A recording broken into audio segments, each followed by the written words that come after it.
pieces and parts left behind in games are often the most fascinating, as we are left to wonder what they used to be a part of.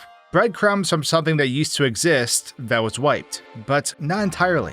And today, I want to talk about a leftover quote-unquote shrine in Breath of the Wild that was created solely for squashing the game's bugs. Now, this isn't the only shrine that was left over, as despite there being 136 total shrines in the game, there's technically a 137th, and then another one, the one we'll be focusing on today. So I hope you enjoy this breakdown, and a big thanks to YKrutaru for helping out. So honestly, the shrines in Breath of the Wild were always a bit odd to me. We didn't get full-fledged dungeons, unless you want to count the Yiga clan hideout or Hyrule Castle.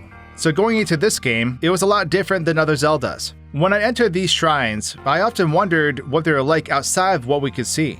So I'm going to quickly take a second to dispel that mystery here and now. So shrines are built by all of this overlapping geometry, and if you look around you, you can see all of these very, rectangular and square shapes, and all of this overlapping geometry does have collision. So of course, fascination took me to the roof, because if you look up, you see this really beautiful ceiling. And if we go beyond that ceiling, we can see that we can actually walk up here along all these different twists and turns. Now from up here looking down, you of course cannot see the roof because it has back-face culling, so it only renders from one side. And even though it looks like we're walking on the paths up here, we are actually walking on the ceiling itself, as the ceiling stretches all across this area and it does have collision. So you can see I'm floating right now as I walk around. And real quick, the flooring in shrines is also layered, so if you were to get beneath the floor, you'll see that there's other objects that still allow you to walk on them. So as you can see, the ceiling above us, which is actually the floor, is causing Link to have to crouch to go under it. And there are certain spaces that are too tight that he cannot fit into even when crouching.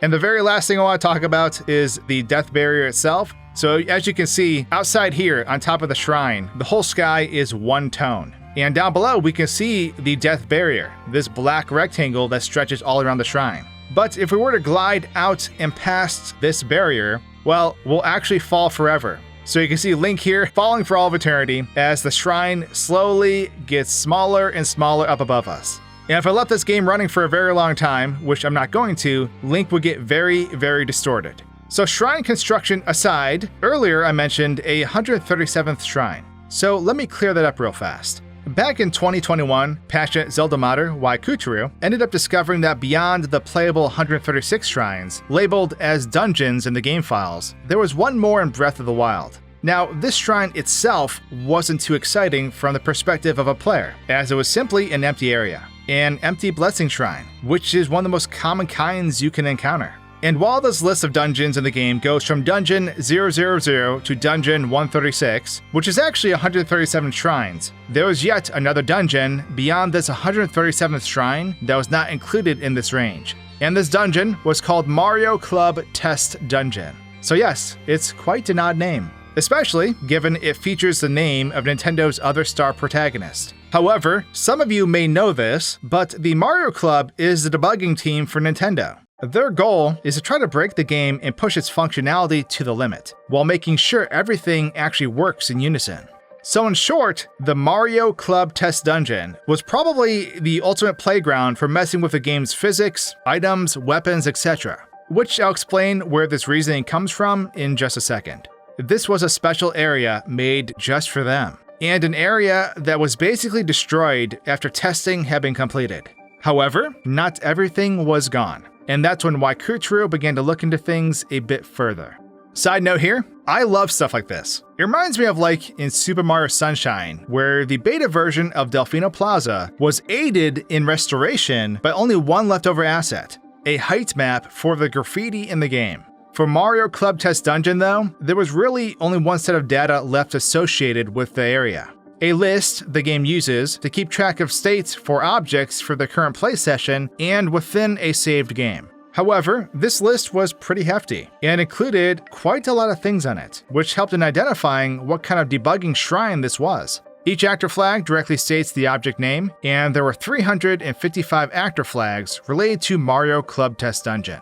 So using this object data, YKrutaru took these objects and added them to a shrine. Now, this shrine itself takes on a lot of creative liberty, because there is no stage data left over for what this shrine actually looked like. But judging by the groups of items, it was clear this area was in some ways a treasure trove. Not quite to the extent of games like Skyrim that have the famous map cells like QA Smoke that contain every item in the game, but there's still a lot here in Breath of the Wild, so let's go on a tour. So of course, a lot of what you're seeing here is Creative Liberty. So we come down into the shrine and we blow open this door, and this first room has an elevator and tons of items. So all these items that you see are derived from that actor flag list that we talked about before. So we have all the swords grouped together off to the right, including the massive swords and the smaller ones. And we have the spears and shields on the left. Now you also see various animals in this main room as they were included on that same list. And up ahead, we have sort of a fun take on the debugging nature of this map. So this beetle is in this room, and when you grab this piece of meat, you have to defeat the beetle to open the door. And so Waikutru sort of was playing off of the idea that this was a bug that had to be squashed in order to proceed. So that was just a fun creative take on the objects that were left over. Now beyond this, we also have the basement area, which has a lot of different items. So as we make our way down and go off to the left, we have fruits, and then we have some cooked fruits. There are some cooked fish also in here. We have various plant items. There's mushrooms. Down below us, we have ores, and not far from here, we have enemy components. But by those ores, we actually have a chest. Now, the contents of this chest were not defined. However, it was included on the list, and so a chest is included right here. And so as we press on through this area, we eventually come to flowers, and then this final room that has some more fish. And I like the final touch that when you walk into this room, there are explosions that defeat all the fish and make them all line up perfectly in these waterbeds. Now, every shrine usually has a monk and a spirit orb. However, although you're seeing one right here, this map did not actually have one, at least in the state of the actor lists that we have present in the game files. So this monk was just Creative Liberty because all shrines need a monk, so they were added in. In the grand scheme of things, Mario Club Test Dungeon was its own world, and we don't even know if it included an actual shrine or a field. It is just the naming convention, Mario Club Test Dungeon, that makes it fit in with all the other shrines that are also labeled as dungeons. So overall, it's a bit unfortunate this area wasn't left over in the game files, as it would have been really cool to see actual testing areas used in Breath of the Wild. Also, can you imagine somehow triggering a wrong warp here? It would be the ultimate treasure trove for completing the Hyrule Compendium. Relics of the past like this can still provide cool insights into what happened as the game progressed. So it's pretty cool to know that this item hoard got plenty of use in the polishing phase of the game. And it was incredible that Waikutru looked into it as far as it would go to give us a sneak peek at what could have been. Anyways, I hope you enjoyed this quick breakdown of this deleted area in Breath of the Wild. Subscribe if you did, and let's dive into Tears of the Kingdom next. Cheers!